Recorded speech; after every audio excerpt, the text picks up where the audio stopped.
The MSI lower bracket continues, and unfortunately, Team Liquid has just been eliminated from contention of the rest of the tournament after losing to T1 in a 1-3 score today. And I am in the presence of Spawn, the head coach of the team, after this difficult loss. Spawn, could you walk us through this match and tell us what went wrong today? Yeah, I think that when I think back on this game without reviewing it, obviously, so just gut feeling, Mm. was that they had really good early game plans around the mid lane of lane swaps, whereas I think we beat them in experience and kind of the side lane aspects. And then I think in, mid late game situations, they just had a little bit more clutch factor and probably experience than we did. Game four was an absolute shit show, so I think that we can write that one off. We had a brilliant early game and then just spent too much tempo on a dragon and got destroyed. But um, yeah, I think that really we played to our strengths today, which is, the lane swap, the creativity, being able to push the pace of the game. Mhm. But then they just had a little bit more experience in those clutch moments and were able to win out, especially in game one and two. Yeah, and I mean, especially I guess towards the start of the best of five, you guys definitely did put up a fight. And I mean, as APA said in an interview just now as well, game two should have probably been yours as well. Yeah. So it was still like a pretty decent performance, all things considered, especially since you went in as underdogs, I would say. What do you feel about this best of five? I guess do you have any learnings as well from it that you are going to take in the future? Yeah, absolutely. I mean, I think that straight away after the game, I grabbed the guys and I said, we can be disappointed in this result because, as Ian said, we probably should have been 2-2 heading into a game five right Mm. now. Instead, they were clutch and were able to pick up that game two victory. But this isn't the end of our journey. We're a new team that has only been together now for, I think, 7 months.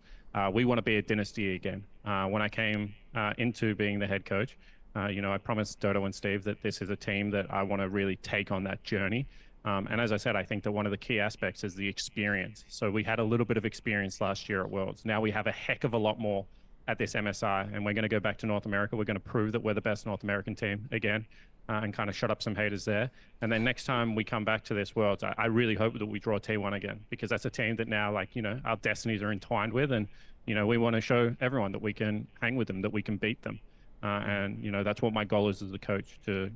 I think Core says it in an interview. We want to be that G2 of Europe. We want to be the North American team that when you draw us, you know that it's going to be a game. Hmm. Yeah, and I mean, you've definitely defied expectations this split. I mean, you started the spring split, I think, in fourth place in the group stage, and then you climbed your way back up through the playoffs and upsetted every team over there pretty much. And then now you're here at MSI, and you definitely took a few games. You defeated Fnatic as well earlier in the playoffs, or I guess the bracket stage rather.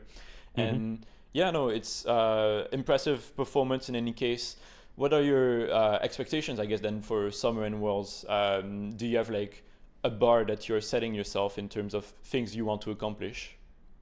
Yeah, I mean, we want to defend our title and we want to come back to Worlds, a better team. As I said, like the real key thing for us is to string as many international events together as possible with the same core, and make sure that we're continually building on that.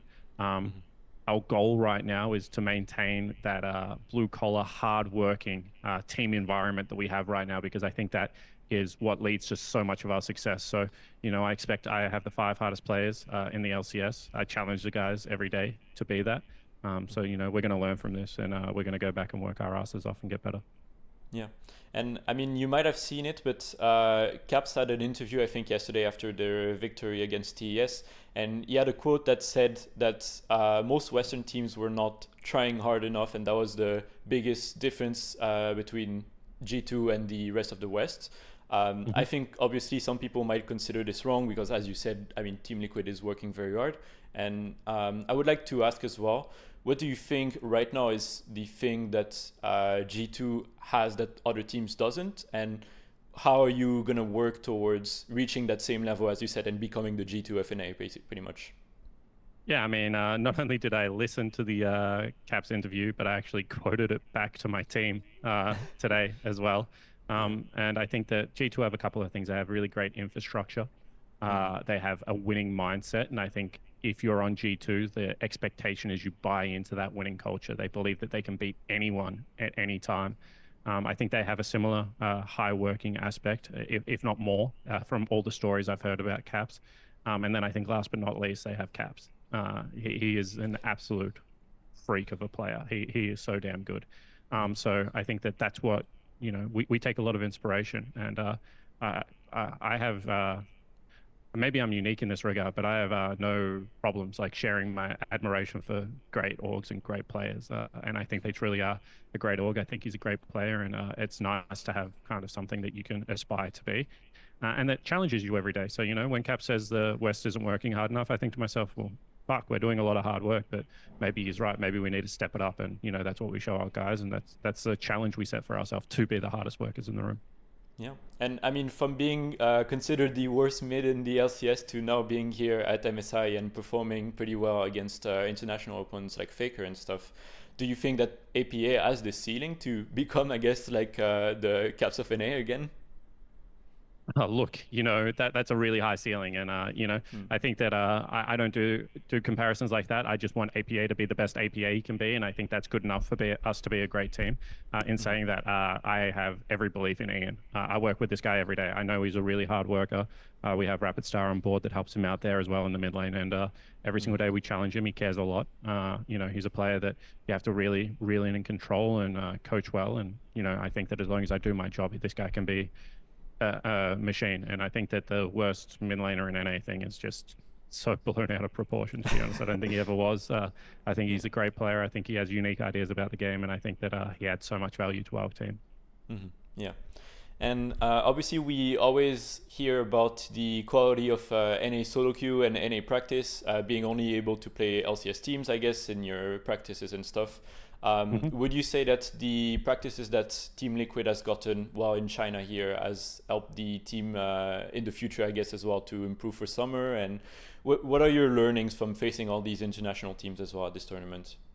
Absolutely. I think that, we send our guys on international boot camps as much as we can. And, thanks to Team Liquid Honda for being able to do that. But I think that when you come to an event like MSI, you get to scrim against the best teams in the world, and you get to play a controlled solo queue environment that is also really high quality.